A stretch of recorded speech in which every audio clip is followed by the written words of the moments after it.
Hi everyone, birds and the baby. The baby was lying on her back. A bluebird flew in through the window.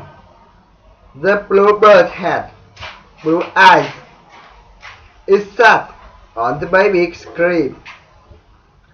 The bird had a bell around its neck. The bell rang. The baby smiled. The baby reached for a bell. The bird shook its head. The bell fell off the bird's neck. It fell next to the baby. The baby picked up the bell. The baby rang the bell. Another bluebird flew in through the window.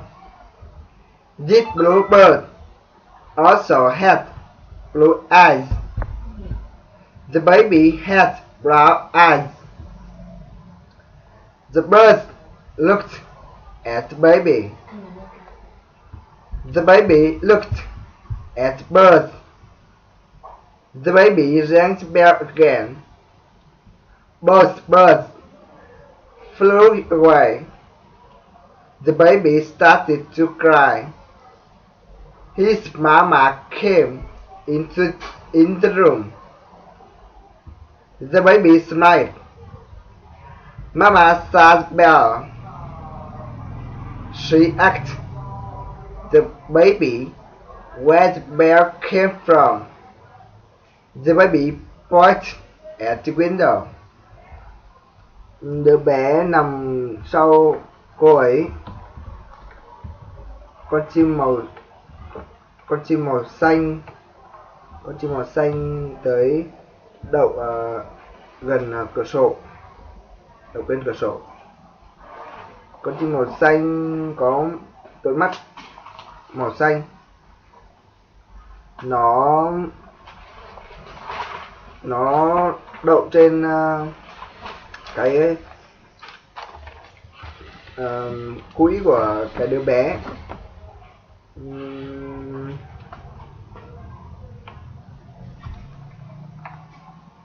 Con chim có một cái vòng đeo quanh cổ. Cái chuông đấy thì nó rung lên. Đứa bé đã cười. Đứa bé với tới cái chuông. Con chim lắc cái đầu. Cái chuông kêu. Cái chuông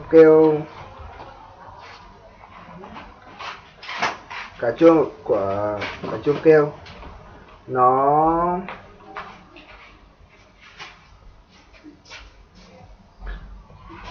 ăn được rồi. Cái chuông kêu và rơi khỏi cổ tới gần đứa bé. Đứa bé nhặt cái chuông lên. Đứa bé rung cái chuông.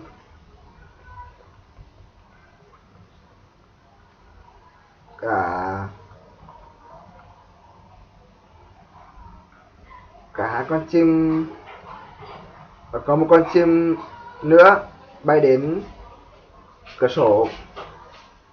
Nó cũng có, con chim này cũng màu xanh, có một đôi mắt màu xanh. Đứa bé có đôi mắt màu nâu. Hai con chim nhìn đứa bé, đứa bé cũng nhìn lại hai con chim. Đứa bé rung chiếc chuông. Cả hai con chim đều bay đi xa. Đứa bé bắt đầu khóc. Mẹ đứa bé tới phòng, bước vào phòng. Đứa bé lại cười. Mẹ đứa bé nhìn vào chiếc chuông. Bà ấy hỏi đứa bé chuông ở đâu tới. Đứa bé chỉ tay tới cửa sổ. Thank you for listening.